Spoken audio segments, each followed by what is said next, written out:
Did you know? Final Fight was originally planned as a sequel to Street Fighter I, also known as Fighting Street on the TurboGrafx CD. Internal interest in a sequel to Street Fighter was strong at the time, so Capcom told the game's development team to name this next project Street Fighter. The team eventually decided on calling it Street Fighter 89. How and why Street Fighter 89 changed to Final Fight has been disputed, but there are two main explanations for this switcheroo.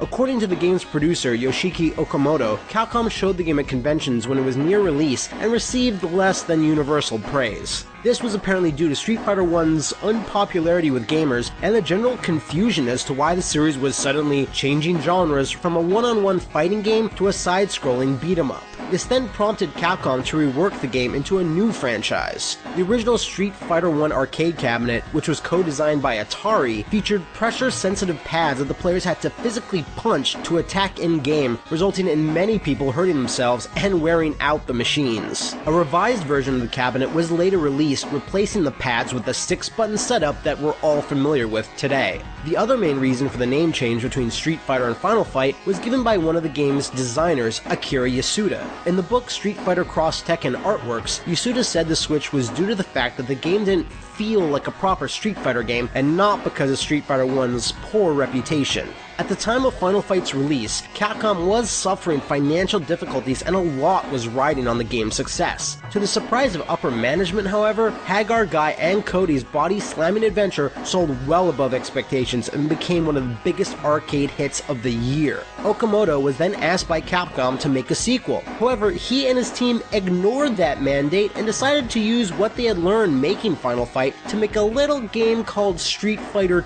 II instead.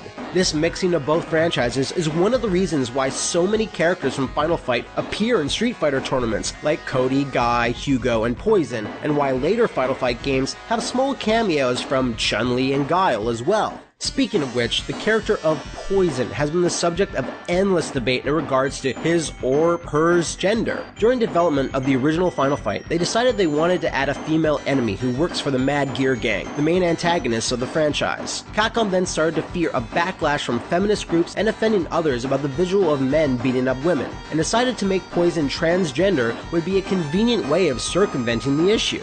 Speaking with Retro Gamer, designer Akira Nishitani said, "We were mildly concerned about getting sued by a feminist group if we beat up women in the game."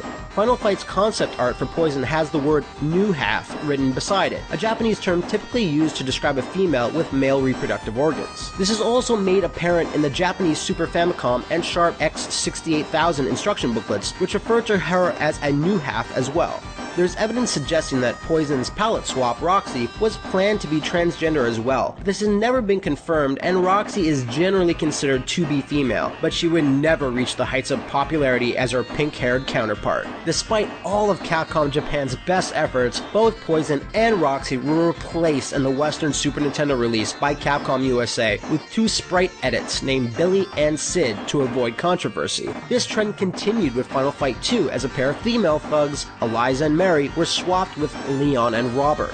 Poison's gender remained ambiguous outside of Japan for years, which led to speculation from fans as to what he or she could be. Capcom producer Yoshinori Ono stated in an interview with Electronic Gaming Monthly, "In North America, Poison is officially a post-op transsexual, but in Japan, she simply tucks her business away in order to look like a girl." Akira Nishitani also stated that Poison could be male or female, but it was up to the individual to decide on what she or he is. Yoshinori Ono would also later go on to state, "We deliberately want to make it a mysterious thing, that question of what's at the core of this character." In pre-release versions of Street Fighter Cross Tekken, Ryu and Chun-Li's victory quotes towards Poison reference the confusion about her gender. Ryu would say, "Your looks can really be deceiving. I should be careful not to fall in your trap." And Chun-Li would say, "You're not very ladylike at all. I felt like I was fighting against a guy." Capcom removed these victory quotes due to the backlash from the LGBT community. Even though Poison and Roxy were cut from Nintendo versions of Final Fight, they remained in the international release for the game for the Sega CD. However, their shirts were lengthened to completely cover up their chests.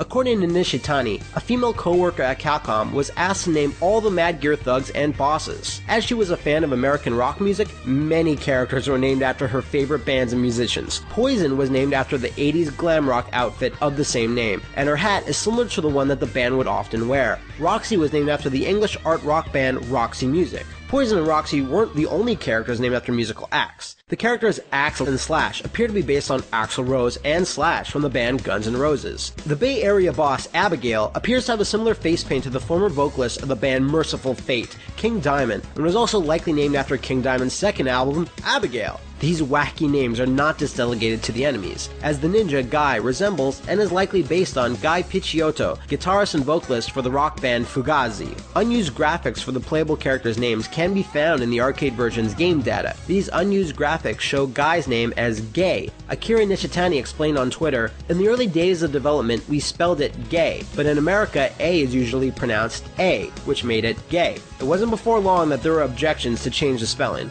The team intended the word to be pronounced with a short A sound, without realizing in English it's spoken with a long A." In the Western Super Nintendo and Sega CD releases of Final Fight, the character Sodom was renamed Katana, possibly due to the name relating to the word sodomy. Oddly, this naming convention continued to the Super NES port of Street Fighter Alpha 2, where Katana is a playable character, despite the fact that every home port of the Street Fighter Alpha series up until that point always labeled the Mock Samurai as Sodom. The first boss that players encountered in Final Fight, Damned, was renamed to Thrasher, likely due to the name sounding close to the word damn. Sodom was likely named after the German thrash metal band of the same name. On top of the name changes and replacements, there were a couple of other minor things censored in the International Super NES version of Final Fight. Whiskey bottles were no longer available as bonus items, and the man whose car you wreck in the first bonus round had his dialogue changed to, "Oh, my car," instead of, "Oh my god." The Super Nintendo release of Final Fight featured only Cody and Hagar as playable characters and cut Guy out altogether. An updated version was later released as Final Fight Guy in 1992, which then replaced Cody with the Bushin Ninja.